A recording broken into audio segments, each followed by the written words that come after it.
가정 예배 함께 하시는 여러분 모두에게 하나님께서 복을 주시되 추석 명절을 맞아 하나님의 크신 은혜와 평강이 여러분과 여러분의 가정 그리고 사업장과 관련된 모든 일들로에 넘치시기를 예수님 이름으로 축복합니다.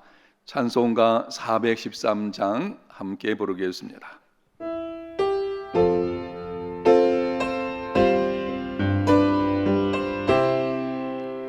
내 평생에 가는 길 순탄하여 늘 잔잔한 강 같든지 큰 풍파로 무섭고 렵든지 나의 영혼은 늘 편하다. 내 영혼 평안해. 내 영혼 평안해. 정악인은 우리를 삼키려고 입 벌리고 달려와도 주 예수는 우리의 대장되니 끝내 싸워서 이기리라. 내 영혼 평안해. 내 영혼 평안해. 지은 죄 주홍빛 같더라도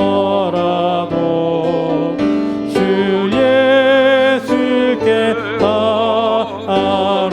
따르면 그 십자가 비로소 다시 쓰사 있는 보다 더 정하리라.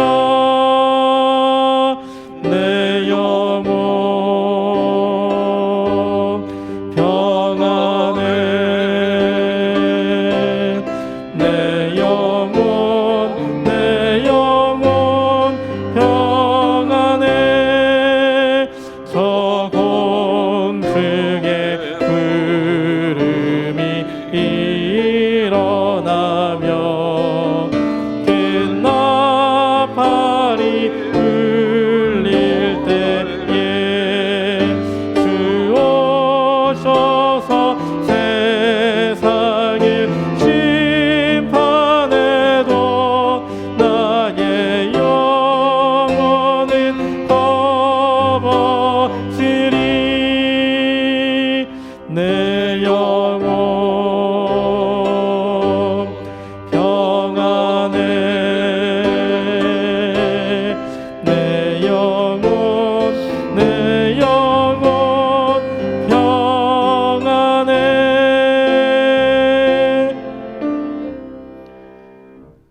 오늘 주시는 하나님의 말씀은 고린도 후서 5장 1절부터 10절 말씀입니다. 만일 땅에 있는 우리의 장막짐이 무너지면 하나님께서 지으신 집 곧 손으로 지은 것이 아니요 하늘에 있는 영원한 집이 우리에게 있는 줄 아느니라. 참으로 우리가 여기서 탄식하며 하늘로부터 오는 우리 처소로 덧입기를 간절히 사모하노라. 이렇게 입음은 우리가 벗은 자들로 발견되지 않으려 함이라. 참으로 이 장막에 있는 우리가 짐진 것 같이 탄식하는 것은 벗고자 함이 아니요 오히려 덧입고자 함이니 죽을 것이 생명에 삼킨 바 되게 하려 함이라. 곧 이것을 우리에게 이루게 하시고 보증으로 성령을 우리에게 주신 이는 하나님이시니라. 그러므로 우리가 항상 담대하여 몸으로 있을 때에는 주와 따로 있는 줄을 아노니 이는 우리가 믿음으로 행하고 보는 것으로 행하지 아니함이로다. 우리가 담대하여 원하는 바는 차라리 몸을 떠나 주와 함께 있는 그것이라. 그런즉 우리는 몸으로 있든지 떠나든지 주를 기쁘시게 하는 자가 되기를 힘쓰노라. 이는 우리가 다 반드시 그리스도의 심판대 앞에 나타나게 되어 각각 선악간에 그 몸으로 행한 것을 따라 받으려 함이라. 아멘. 오늘은 탄식과 영원한 관점이라는 제목으로 말씀드리겠습니다. 우리는 탄식할 수밖에 없는 세상에 살고 있습니다. 쇠하여가는 연약한 몸, 예기치 않게 찾아오는 기막힌 고난, 끝이 보이지 않는 터널 속 상황, 긴급한 일에 이리저리 끌려다니는 자신의 모습, 이러한 일들을 겪다 보면 저절로 탄식이 나오게 됩니다. 이러한 인생길에서 견고하여 흔들리지 않는 믿음으로 세상을 이기는 삶이 되려면 어떻게 해야 합니까? 영혼의 관점에서 현재를 보아야 합니다.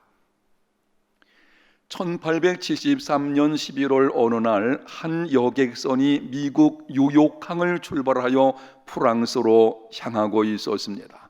그 배에는 변호사여 실업가인 스파포드의 부인과 네 딸들 매기, 타네타, 애니, 베시가 타고 있었습니다.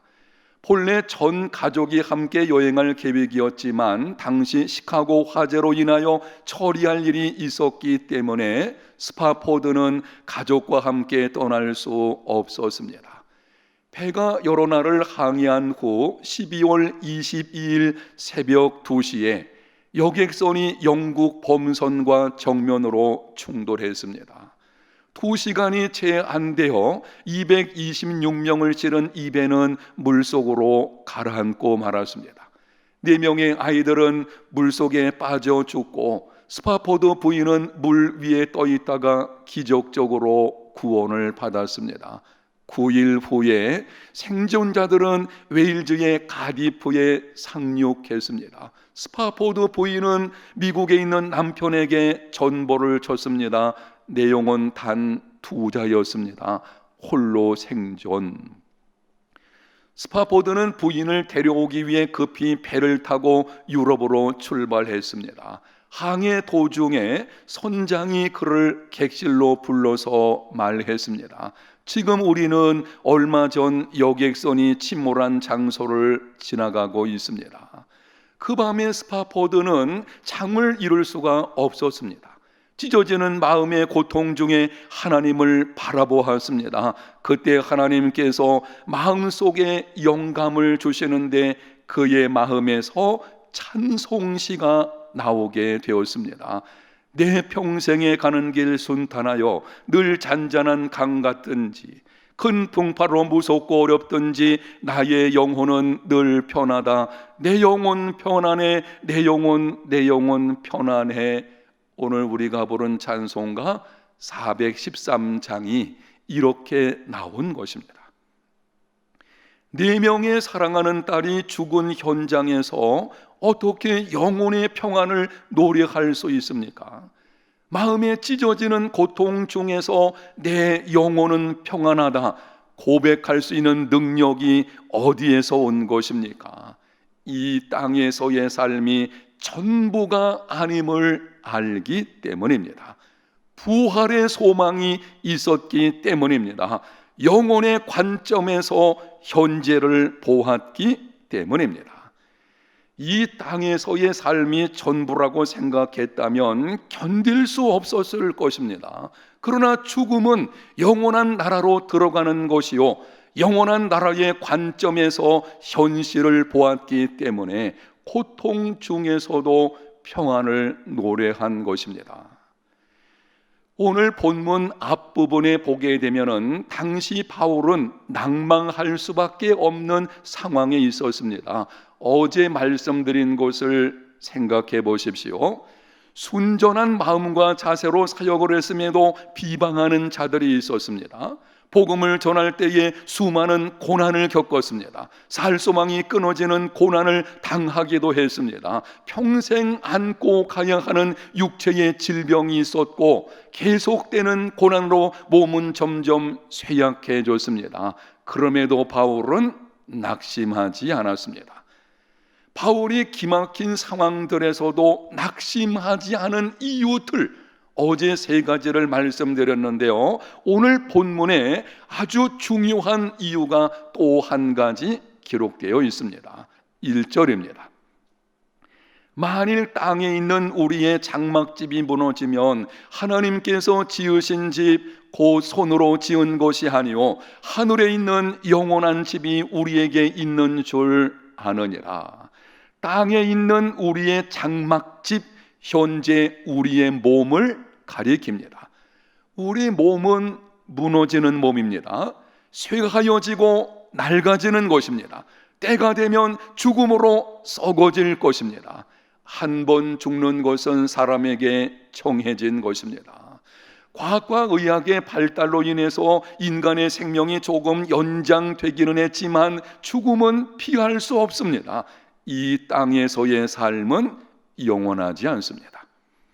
하나님께서 지으신 하늘에 있는 영원한 집, 이것은 장차 예수님께서 다시 오시는 날에 덧입게 되는 부활의 몸을 가리키는 것입니다. 부활의 몸은 쇠하지 않습니다. 낡아지지 않는 영원한 몸입니다. 이 땅에서의 삶은 영원하지 않지만 부활의 몸으로 살아가는 삶은 영원합니다. 바울은 영원하지 않는 땅에 있는 장막집과 하늘에 있는 영원한 집을 비교하면서 이렇게 말을 합니다. 1절 하반절을 주목하여 보십시오. 우리에게 있는 줄 아느니라. 지금은 무너지는 몸을 입고 있기 때문에 탄식하며 고통하고 낙심이 찾아오지만 장차 주어질 영원한 몸, 부활의 몸, 영원한 삶이 있다는 것을 알기 때문에 그 모든 것을 이겨낸다는 것입니다. 여러분, 그렇습니다. 탄식할 수밖에 없는 세상에서 세상에 물들지 않고 세상을 이기는 믿음의 삶이 되려면 부활에 대한 소망을 가지고 영혼의 관점에서 현재를 보아야 합니다. 인생을 불행하게 만드는 가장 큰 이유는 욕심 때문입니다. 욕심이 잉태한 즉 죄를 낳고 죄가 장성한 즉 사망을 낳습니다.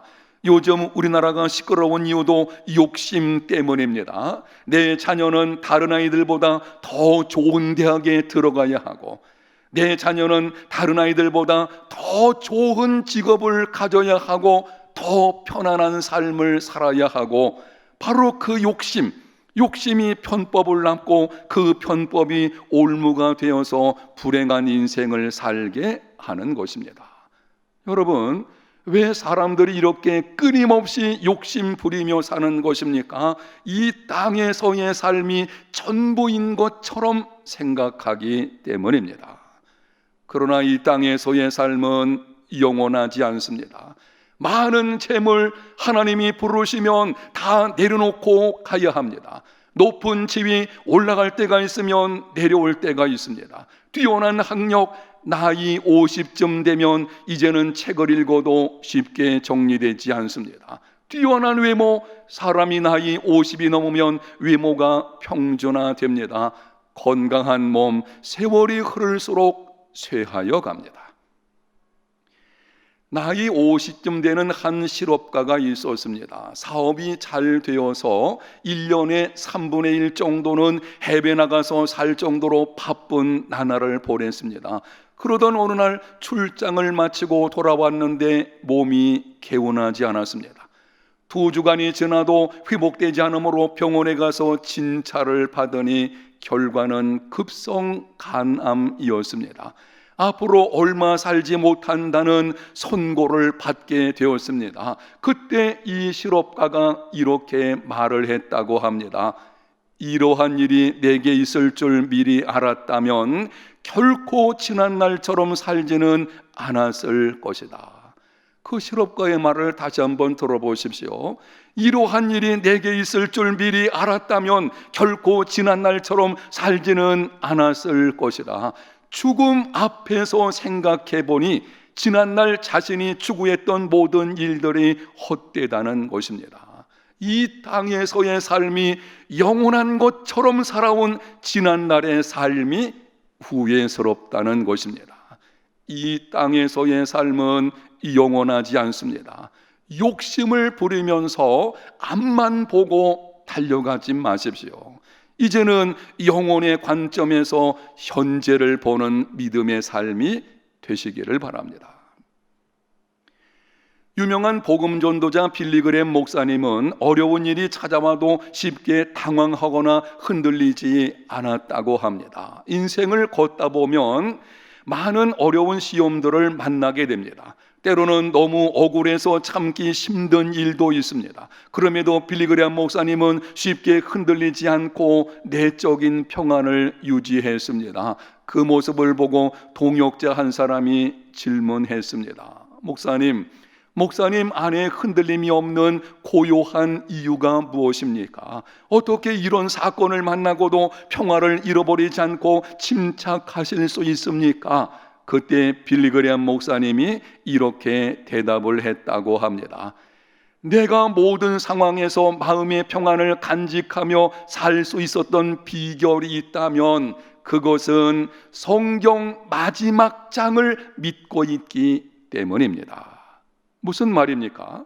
성경 마지막 장 요한계시록 22장에는 예수님께서 다시 오신다는 약속의 말씀과 그날의 모든 성도들에게 영원한 영광의 집이 주어진다는 내용이 기록되어 있습니다. 장차 나타날 영광, 영원한 나라의 관점에서 현재를 보고 있다는 것입니다. 탄식할 수밖에 없는 세상에서 세상을 이기는 삶이 되기를 원하십니까? 사랑하는 성도 여러분, 영혼의 관점에서 현실을 보는 삶이 되십시오.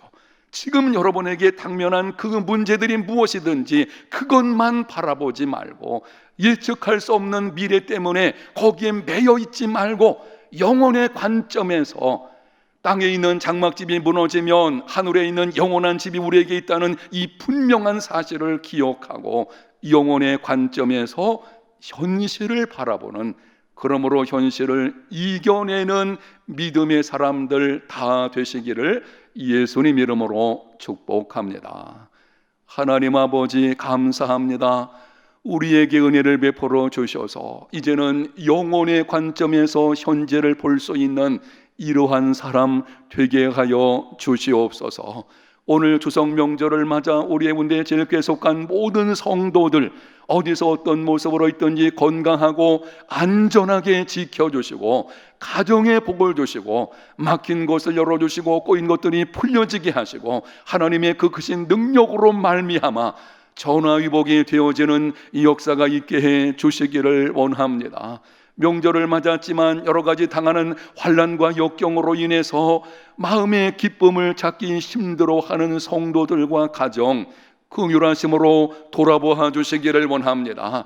하나님의 크신 능력으로 이 가정에 한번 역사하여 주셔서 인생 역전을 경험할 수 있는 새롭게 하시는 하나님의 풍성한 은혜가 넘치는 삶이 이루어지게 하여 주시옵소서. 오늘 주신 말씀을 붙들고 세상 속의 세상을 이겨내는 하나님의 사람들 다 되게 해 주옵소서. 예수님 이름으로 기도합니다. 아멘.